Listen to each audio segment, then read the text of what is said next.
लोगों ने माता रानी के दर्शन कर लिए हैं। इसीलिए हम लोगों ने निर्णय लिया, अभी हमारे साथ एक घटना घटी और उन्होंने हमें बहुत आशीर्वाद दिया और माता रानी का भवन दिखाई दे, जो भी सुविधा मिलती है वह भी आगे बताने वाला हूँ। एक लंबी लाइन में लगकर वेरीफाई करवाना पड़ा। दर्शन करने के बाद हमें बहुत जोर की भूख लगी थी, तभी हमारी नजर आने रास्ते पर स्थित चरण पादुका और बाण गंगा के दर्शन। नमस्कार दोस्तों, मैं सौरभ आपका स्वागत करता हूं अपने YouTube चैनल सानिध्य ब्लॉग पर।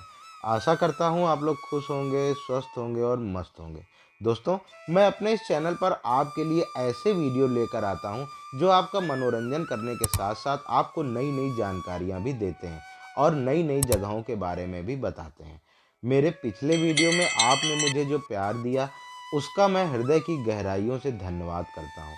आपके खूब सारे कमेंट्स और प्यार ने मुझे और भी उत्साहित किया कि मैं आपके लिए और अच्छा कंटेंट लेकर आऊँ। जैसा कि आप लोगों ने मेरे पिछले वीडियो में देखा कि कैसे मैंने आपको कटरा से अर्धकुंवारी तक की यात्रा के बारे में बताया, हमने कौन सा रास्ता लिया, हम रास्ते में कहाँ कहाँ रुके, रास्ते में हमें क्या क्या चुनौतियाँ मिली और हमने उन चुनौतियों का कैसे सामना किया, हमें क्या क्या सुविधा मिली और हमें कहाँ कहाँ पर शानदार व्यूज मिले।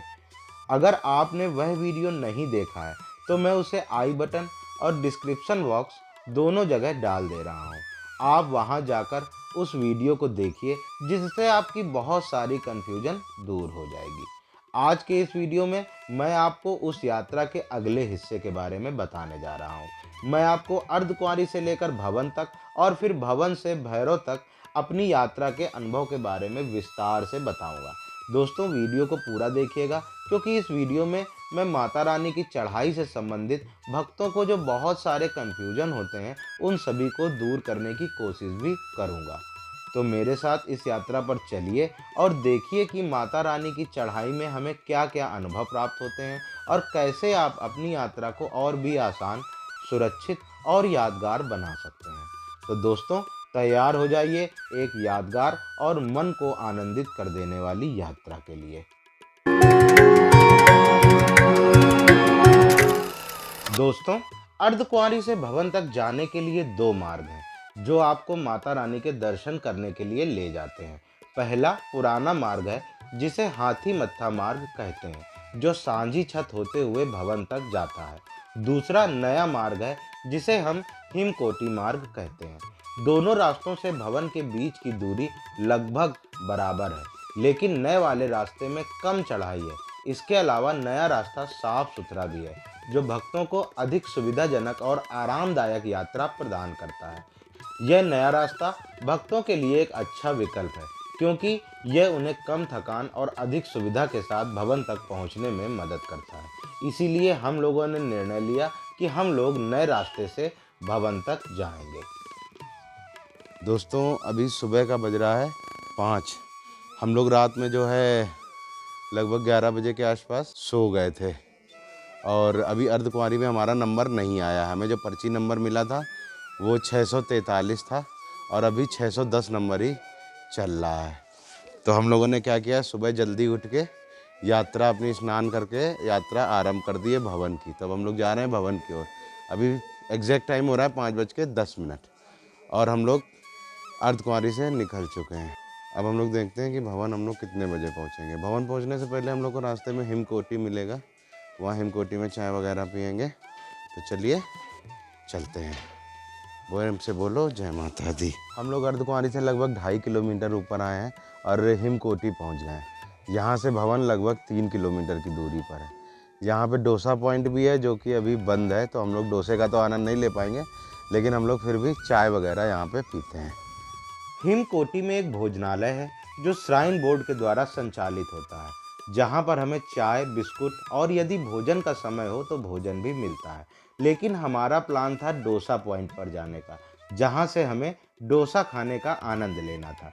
लेकिन जब हम वहाँ पहुँचे तो पता चला कि डोसा काउंटर रात में बंद रहता है, इसीलिए हम डोसा का आनंद नहीं ले पाए। दोस्तों, हम सुबह जल्दी उठे थे और स्नान आदि करने के बाद तुरंत ही चढ़ाई चालू कर दी थी। अर्धकुंवारी से चलने के बाद हमने रास्ते में कहीं भी ब्रेक नहीं लिया था, इसीलिए हमें चाय की ज़रूरत महसूस हो रही थी। तो हमने निर्णय किया कि हम यहाँ पर कुछ देर के लिए रुककर चाय का आनंद लेंगे और फिर अपनी यात्रा को शुरू करेंगे। तभी हमारे साथ एक घटना घटी जिसे मैं आप लोगों के साथ शेयर करना चाहता हूँ। हमें हिमकोटी पर एक आंटी जी मिली जो अपने बच्चों के साथ भवन की यात्रा पर आई थी, लेकिन उनके बच्चे अर्धकुंवारी पर सो रहे थे और आंटी अकेले ही भवन की तरफ यह सोचकर जा रही थी कि वह धीरे धीरे चलेंगी और धीरे धीरे भवन पर पहुंचकर अपने बच्चों का इंतजार करेंगी। दोस्तों, जब हम आंटी जी से मिले तो हमने देखा कि वह बहुत थकी हुई हैं और उनके चेहरे पर पसीने की बूंदें दिखाई दे रही थी। हमने उनसे पूछा कि क्या वह ठीक है, तो उन्होंने बताया कि उन्हें बहुत ज़्यादा थकान महसूस हो रही है और उन्हें लगता है कि वह आगे नहीं चल पाएंगी। तो मैंने आंटी जी की हिम्मत बंधाई और अपने बैग से अपने साथ लाए हुए कटे हुए नींबू को निकालकर उनके लिए नींबू पानी बनाया और उन्हें पिलाया और उन्हें थोड़ा आराम करने को कहा। कुछ देर बाद आंटी जी को आराम मिला और उन्होंने हमें बहुत आशीर्वाद दिया और बोला कि अब वह आगे चलने में सक्षम है। उसी पल मुझे बहुत ही अच्छा महसूस हुआ। मैंने सोचा कि यही तो यात्रा का असली मकसद है, दूसरों की मदद करना और उनकी ज़रूरतों को पूरा करना। उनकी प्राइवेसी को ध्यान में रखते हुए मैं उनका फ़ोटो आप लोगों को नहीं दिखा सकता, लेकिन मैं आपको बता सकता हूँ कि उनकी मुस्कुराहट और आभार ने मेरे दिल को छू लिया। देखो, हमारी चाय हमारी टेबल पे आ गई है। हम लोग जा रहे हैं चाय का आनंद लेने और चाय पीने के तुरंत बाद ही हम लोग चढ़ाई चालू कर देंगे। तो चलिए हम लोग चाय वाय पीते हैं। दोस्तों, हिमकोटी से चले हुए लगभग 1.5 घंटा हो चुका है और हम लोगों ने रास्ते में कहीं भी ज़्यादा लंबा ब्रेक नहीं लिया। जहाँ कहीं भी थकान का अनुभव हुआ, हम 2-4 मिनट के लिए रुके और अपनी सांसों की गति को सामान्य करने के बाद फिर से आगे की तरफ बढ़ने लगे। और अब हमें ट्रैक के सामने की तरफ माता रानी का भवन दिखाई दे रहा है। यह दृश्य देखकर हम अपनी सारी थकान भूल चुके हैं और हमें ऐसा लग रहा है मानो हमारी यात्रा का उद्देश्य पूरा हो गया हो। मैं और भी ज़्यादा एक्साइटेड हो गया हूँ जल्दी से जल्दी माता रानी के भवन पहुँचने के लिए। दोस्तों, सामने आप जो बिल्डिंग देख रहे हैं, हमें वहीं पर जाना है। यही माता रानी का भवन है जहाँ हम उनके दर्शन करने जा रहे हैं। तो चलिए हम लोग टाइम बर्बाद नहीं करते हैं और आगे की तरफ चलते हैं। हमारी यात्रा का पड़ाव जल्द ही आने वाला है और हम जल्द ही माता रानी के दर्शन करेंगे। दोस्तों, अब हम अपनी यात्रा के बिल्कुल आखिरी चेक पॉइंट पर आ चुके हैं। यहाँ पर हमारा सामान चेक होगा और हम माता रानी के भवन के परिसर में प्रवेश कर लेंगे। यहाँ से माता रानी का भवन लगभग 300 से 400 मीटर की दूरी पर है, जो कि हमारी यात्रा का पड़ाव है। दोस्तों, एक बात का ध्यान रखें कि यदि आप बैटरी कार से जाएंगे तो बैटरी कार वाला आपको यहीं पर छोड़ देगा। यहाँ से भवन तक आपको पैदल ही पहुँचना होगा, इसीलिए अपने साथ आवश्यक सामान और पानी वगैरह जरूर रखें। दोस्तों, यहाँ का वातावरण बहुत ही सुंदर और शांत है, जो कि हमें माता रानी के दर्शन करने के लिए और भी उत्साहित कर रहा है। चलिए अब हम लोग इस चेक पॉइंट से अपना सामान चेक करवाते हुए भवन परिसर में प्रवेश करते हैं और माता रानी की सुंदरता और भव्यता का अनुभव करते हैं। भवन परिसर में भक्तों को जो भी सुविधा मिलती है वह भी मैं आपको आगे बताने वाला हूँ। तो चलिए दोस्तों, अब हम लोग माता रानी के भवन परिसर में प्रवेश करते हैं और उनके दर्शन करने के लिए आगे बढ़ते हैं। अब माता रानी के दर्शन की जो इंतजार की घड़ियाँ थीं वह खत्म होने वाली हैं। दोस्तों, हम लोग अब माता रानी के भवन परिसर में प्रवेश कर चुके हैं और यहाँ पर पहुँचकर मुझे बहुत ही आनंद का अनुभव हो रहा है। बस कुछ ही देर में हम लोग माता रानी के दर्शन करने वाले हैं। माता रानी के दर्शन करने जाने से पहले मैं आपको इस भवन परिसर में भक्तों को क्या-क्या सुविधाएं मिलती हैं इस बारे में भी बता देता हूँ। दोस्तों, यहाँ पर कई सारी सुविधाएं उपलब्ध हैं जो भक्तों के लिए बहुत ही उपयोगी हैं। पहली सुविधा है पार्वती भवन, जहाँ पर आपको अपना सामान वगैरह रखने के लिए लॉकर की सुविधा मिल जाती है। यह सुविधा पूरी तरीके से निःशुल्क रहती है। आप अपना सामान जमा कर सकते हैं और फिर दर्शन करने के लिए आगे बढ़ सकते हैं। इसके अलावा मनोकामना भवन में डॉरमेट्री की भी सुविधा उपलब्ध है। यहाँ पर भक्तों को रुकने के लिए डॉरमेट्री मिल जाती है। यदि आप यहाँ पर रुकना चाहते हैं तो आप इसकी बुकिंग ऑनलाइन और ऑफलाइन दोनों तरीकों से कर सकते हैं। ऑनलाइन बुकिंग करने के लिए आपको माता वैष्णो देवी की ऑफिशियल वेबसाइट पर जाना होगा और ऑफलाइन बुकिंग कटरा पर स्थित निहारिका कॉम्प्लेक्स से होती है। यदि आपको मनोकामना भवन में रूम नहीं मिल पाता है तो यहाँ से थोड़ा सा आगे दुर्गा भवन भी है, जहाँ पर भक्तों के रुकने के लिए निःशुल्क व्यवस्था की जाती है। इसके अलावा पार्वती भवन के अलावा आगे भी एक और लॉकर रूम है, जहाँ पर आप अपना सामान जमा कर सकते हैं। इसके अलावा यहाँ पर एक प्रसाद की शॉप भी है, जहाँ पर आपको प्रसाद भी मिल जाता है। तो मैं दर्शन करने जाने से पहले यहाँ से प्रसाद भी ले लेता हूँ। अब हम लोगों ने प्रसाद ले लिया है और अब हम अपने सामान को लॉकर में जमा करने के बाद माता रानी के दर्शन करने की लाइन में लगने के लिए जाने वाले हैं। दोस्तों, मैं आपको बता देता हूँ कि भवन में दर्शन करने के लिए जब आप जाएंगे तो आपके पास कोई भी इलेक्ट्रॉनिक सामान जैसे मोबाइल या स्मार्ट वॉच तथा चमड़े का सामान जैसे बेल्ट इत्यादि नहीं होना चाहिए। इसीलिए मैं अब इन सारी चीज़ों को लॉकर में जमा कर दूंगा। अभी टाइम हो रहा है सुबह का 8:45। तो अब हम लोग दर्शन करने जा रहे हैं और देखते हैं कि हम लोगों को दर्शन करने में कितना समय लगता है। दोस्तों, अभी टाइम हो रहा है 10:15 और हम लोगों ने माता रानी के दर्शन कर लिए हैं। दर्शन हमें बड़े अच्छे से हो गए हैं और हमें माता रानी के दर्शन करने में लगभग 1.5 घंटे का समय लगा है। माता रानी के दर्शन करने के बाद हम लोग जा रहे हैं भैरव जी के दर्शन करने। भैरव जी के दर्शन करने के लिए आप पैदल भी जा सकते हैं, लेकिन हमने रोपवे का टिकट ले रखा है और टिकट हमने ऑनलाइन ही बुक कर रखा था, तो इसलिए अभी हमें रोपवे का टिकट लेने की ज़रूरत नहीं है। हम लोग जाएंगे, रोपवे की लाइन में लगेंगे और भैरव जी के दर्शन करने के लिए जाएंगे। आप चाहें तो रोपवे का टिकट ऑफलाइन भी ले सकते हैं। दुर्गा भवन के नीचे जो बेसमेंट बना हुआ है वहाँ पे रोपवे का टिकट मिल जाता है, जो कि 100 रुपये लगता है रोपवे से आने और जाने का। तो चलिए अभी हम लोग रोपवे की तरफ ही चलते हैं और भैरव जी के दर्शन करते हैं। दोस्तों, यहाँ पर आपके लिए यह जानना जरूरी है कि भवन से भैरव घाटी तक चलने वाली रोपवे सेवा सुबह 8 बजे से लेकर शाम के 5 बजे तक चलती है। इसके अतिरिक्त किसी भी समय में भैरव घाटी तक जाने के लिए आप पैदल मार्ग का प्रयोग कर सकते हैं। भवन से भैरव घाटी तक लगभग 2 किलोमीटर की खड़ी चढ़ाई है, जो कि पैदल चलने में थोड़ी मुश्किल हो सकती है, लेकिन रोपवे सेवा के माध्यम से आप आसानी से भैरव घाटी तक पहुंच सकते हैं।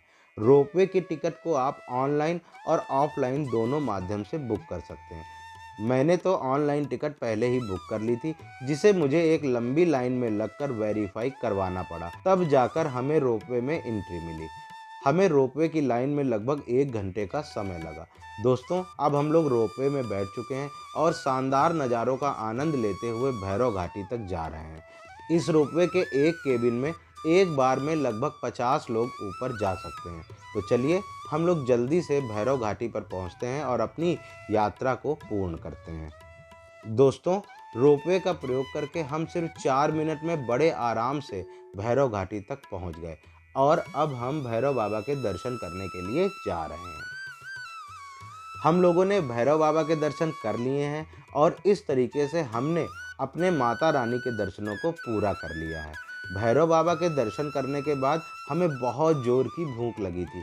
तभी हमारी नज़र भैरव घाटी पर स्थित श्राइन बोर्ड द्वारा संचालित लंगर सेवा पर पड़ी। हमने वहां पर जाकर शानदार सा भोजन किया। यह लंगर सेवा अभी कुछ दिन पहले ही शुरू की गई है, जहां प्रतिदिन हजारों की संख्या में भक्त भोजन प्रसाद का आनंद लेते हैं। भोजन करने के बाद हम रोपवे में बैठकर वापस भवन की तरफ आ गए। यह हमारे लिए एक बहुत ही यादगार अनुभव था, जिसमें हमने माता रानी और भैरव बाबा के दर्शन किए और श्राइन बोर्ड द्वारा संचालित लंगर सेवा का आनंद लिया। अब हमें भवन से नीचे उतरकर कटरा पहुंचना था। कटरा तक पहुंचने के लिए हम पहले नए रास्ते से अर्धकुंवारी तक पहुंचे। क्योंकि चढ़ते समय हमने नए रास्ते का प्रयोग किया था, इसीलिए हम पुराने रास्ते पर स्थित चरण पादुका और बाण गंगा के दर्शन नहीं कर पाए थे। इसीलिए अर्धकुंवारी से नीचे उतरने के लिए हमने पुराने रास्ते का प्रयोग किया। और वैसे भी पुराना रास्ता उतरने के लिए बहुत आसान है, क्योंकि यह दूरी नए रास्ते से 1 किलोमीटर कम है और थोड़ी सी अधिक चढ़ाई होने के कारण इस रास्ते से उतरना आसान होता है। और इस रास्ते में सीढ़ियाँ भी मौजूद हैं, जिससे उतरना थोड़ा आसान लग रहा था। तो इस रास्ते से उतरते हुए हमने चरण पादुका और बाण गंगा दोनों के दर्शन कर लिए। हमने उतरना लगभग 12 बजे शुरू किया था और हम लगभग 4:15 में मात्र 4.25 घंटे में ही उतरकर बाण गंगा के चेक पॉइंट पर आ गए। दोस्तों, अब मैं माता रानी की यात्रा करके वापस कटरा पे आ चुका हूँ और ये बाण गंगा चौक आप मेरे पीछे देख रहे हैं, ये बाण गंगा का चेक पॉइंट है, यहीं पे वापस आ गया हूँ। दोस्तों, इस तरीके से मैंने आपको बताया कि कैसे मैंने अपनी माता वैष्णो देवी की यात्रा पूर्ण की और हमें क्या क्या अनुभव प्राप्त हुए। हमारी यह माता रानी की यात्रा बहुत ही शानदार रही और हमने बहुत ही आनंदपूर्वक माता रानी के दर्शन प्राप्त किए। इस वीडियो को बनाने का मेरा उद्देश्य माता रानी के दर्शन करने आने वाले भक्तों को सही जानकारी प्रदान करना है। तो यदि आपको यह वीडियो पसंद आया है तो आप मुझे अपना समर्थन देने के लिए वीडियो को लाइक कर दीजिए। मेरे चैनल को अभी तक सब्सक्राइब नहीं किया है तो जल्दी से मेरे चैनल को सब्सक्राइब करके बेल आइकन को दबा दीजिए, जिससे कि मेरे आने वाले वीडियो की नोटिफिकेशन आप तक पहुंच जाए। और यदि आपके पास इस वीडियो के बारे में कोई सुझाव या राय है तो मुझे कमेंट बॉक्स में ज़रूर बताइए। मैं आपके कमेंट्स का इंतज़ार कर रहा हूं और आपकी राय को महत्व दूंगा। आपके सुझाव से मैं अपने आगे के वीडियो को और भी बेहतर बना पाऊंगा। मेरी और मेरी टीम की तरफ से माता रानी के दर्शन करने आने वाले भक्तों को शुभकामनाएं। हमारी यह यात्रा आपके लिए भी उतनी ही शानदार और यादगार हो, यही हम कामना करते हैं। जय माता दी। धन्यवाद।